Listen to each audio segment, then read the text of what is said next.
오늘은 바이어스의 활용법과 바이어스를 싸서 완성을 하는 방법까지 한번 해볼게요. 이런 정도의 소품에도 많이 이용이 되고요. 그리고 바이어스를 접어 박아서 이렇게 끈을 만드시는데도 이용이 될 수 있으시고요.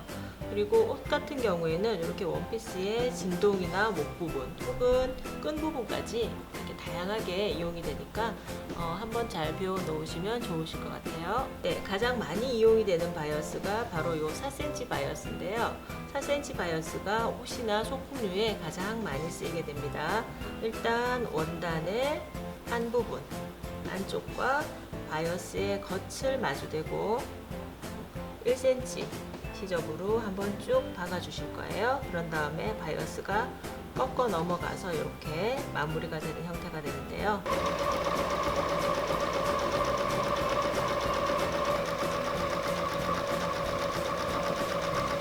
바이어스의 겉을 맞대서 먼저 한번 박아줬고요. 원단의 겉부분이 되겠죠. 원단의 겉부분에서 바이어스를 한 번, 두 번 접으신 다음에 그 부분을 마무리를 해주십니다.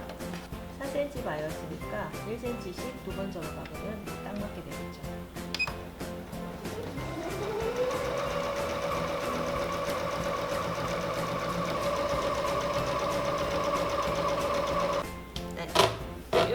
바이어스를 완성해 주시면 원단의 겉에서 봤을 때 이렇게 깔끔한 형태의 바이어스가 완성이 됩니다.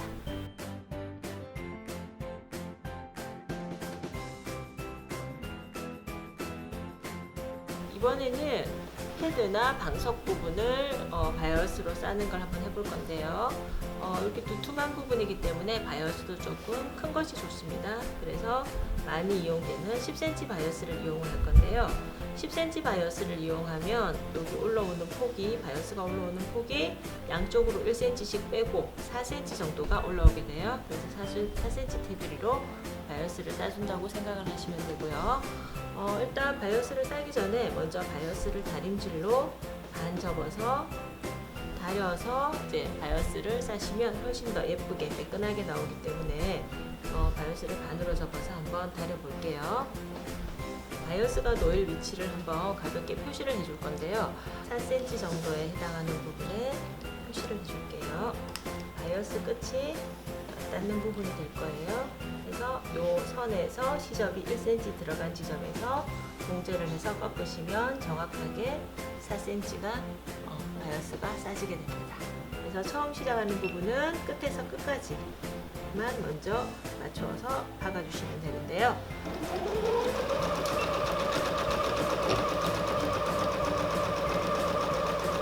네, 이렇게 한쪽 면의 바이어스를 고정을 해주셨으면요, 남는 바이어스는 잘라내 주시고요.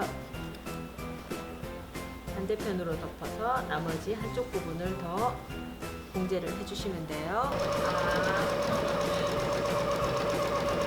이렇게 한쪽 면의 바이어스가 완성이 됐고요. 이제 직각으로 떨어지는 부분에 바이어스를 싸줄 건데요. 패드처럼 큰 물건 같은 경우에는 그대로 바이어스를 꺾어서 넘기시는 것이 쉽지 않기 때문에 초보분들은 바이어스를 나눠서 싸주시는 것이 나으실 거예요. 요 위로 시접이 될 수 있는 부분을 한 2cm 정도 빼주신 다음에 이렇게 접어서 넘기시는 것이 깔끔하게 마무리되는 방법입니다.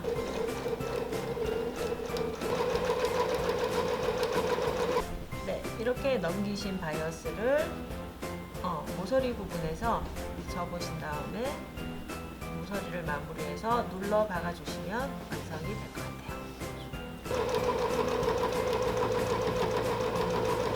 네, 이렇게 바이어스에서 이제 직각 부분을 보여드렸고요.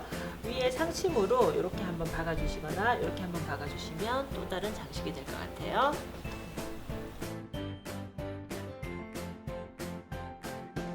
매끄럽게 직각으로 넘어가는 부분 한번 해볼 건데요. 먼저 시작하는 부분에서부터 모서리 끝까지 올 때까지 일자로 쭉 박음질을 먼저 해주시는데요. 끝에서 1cm 정도 띄우시고 이제 박음질을 멈추신 다음에 직각으로 꺾을 거예요. 박음질 먼저 보여드릴게요. 1cm 띄우고 박음질을 멈췄고요. 이렇게 하신 다음에 바이어스를 꺾어서 직각으로 만들어 주실 건데요. 방향으로 서서 기울자로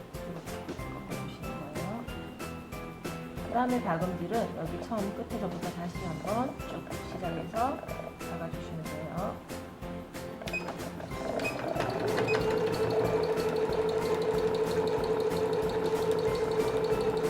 넘기시는 부분에서부터 이렇게 모서리가 생기는 것이 보일 거고요. 완전히 넘기시면 바이어스가 이렇게 모서리 부분을 완전히 감싸는 게 보이실 거예요. 그런 다음에 바이어스를 다시 정상적으로 접어주시고 이쪽 편도 기역자로 접어주시면 이렇게 모서리를 따라서 박아주시면 직각 바이어스가 완성됩니다.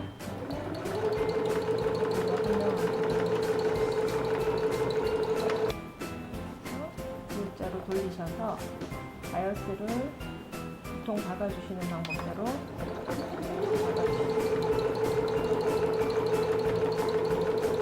이렇게 직각 바이어스가 되고요. 다 박고 난 다음에 이 모서리 부분을 한 번 더 눌러 박아서 고정을 시켜 주셔도 됩니다.